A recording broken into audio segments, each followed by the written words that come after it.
2 de la loi électorale définit les cadres de l'organisation des élections en République démocratique du Congo.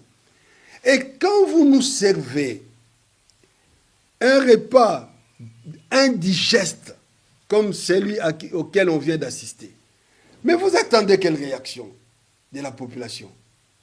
Ça, c'est une manœuvre pour pouvoir prendre le pouvoir par la force. La tricherie, c'est une manière de prendre le pouvoir par la force. La tricherie, le bourrage des urnes, c'est une manière de vouloir arriver au pouvoir en violation à la Constitution. Donc nous, à ce moment-là, nous faisons appel à l'article 64. Vous comprenez? Et vous, ministre de l'Intérieur, juriste, vous venez nous dire non, il faut aller à la Cour constitutionnelle. Mais vous êtes malade.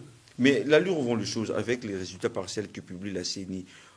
Selon les tendances, on le voit, c'est l'actuel chef de l'État qui mène, ça on doit quand même se le dire, mais si Félix Tshisekedi est proclamé définitivement, c'est une fatalité pour vous? Mais bien sûr, nous n'allons pas reconnaître ça, ça c'est clair. Si nous ne reconnaissons pas déjà la manière dont les élections se sont passées, si nous sommes en train de crier à ce niveau ici, la tricherie, le bourrage d'urne, d'ailleurs qui se justifie par ces scores staliniens qu'on est en train de nous miroiter. Comment voulez-vous qu'on aille reconnaître? Le problème de M. Félix Tshisekedi, c'est quoi? Il est arrivé au pouvoir par usurpation. Il n'était pas élu. Il fallait à tout prix réparer cette situation. Malheureusement, ils ont préparé une tricherie et qu'ils ont fait de manière grossière, très grossière. Ils croient qu'en ayant un score à la stalinienne, ça va lui redorer le bleu. Mais il se trompe. Ça ne lui redore pas le blason. La majorité comprend votre peur parce que vous avez échoué aux élections. Nous n'avons pas échoué. De toute façon, regardez, aujourd'hui, on est en train de publier les tendances. Et pourtant, les élections continuent. Et pourtant, ce qu'on appelle la compilation au niveau des centres locaux de compilation, les CLCR, qui devaient se faire, mais ce ne sont pas faits. Et les résultats qu'ils sont en train de faire, c'est contraire à la loi.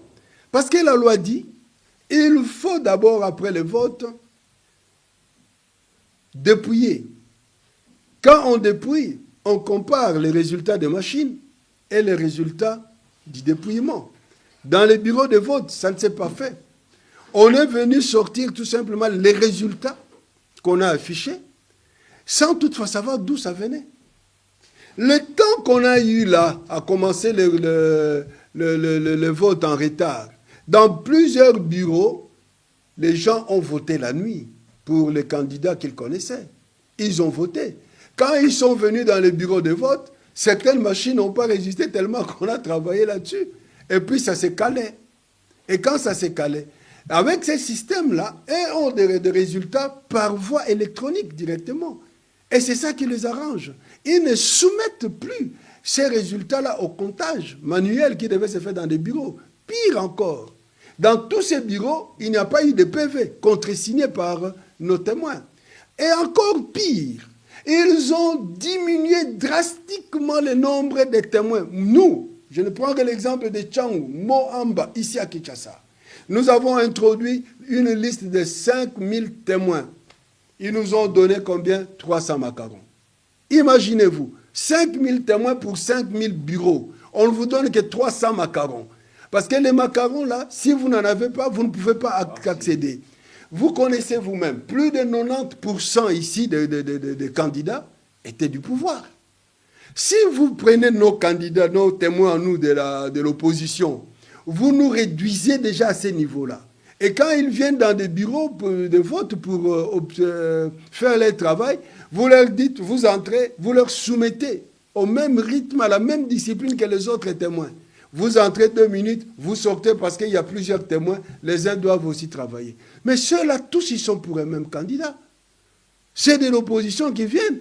Comme notre cas, nous n'avions qu'un seul candidat comme président de la République. Vous sortez nos témoins du bureau. Quelle fiabilité pouvons-nous accorder à cette élection? Mais aujourd'hui, professeur Faustin Kwakwa, on arrive sûrement à la fin de cet entretien, bien qu'il y a tellement la matière, on comprend. Vous récusez les élections que vous avez acceptées, vous récusez déjà les résultats, allais-je dire.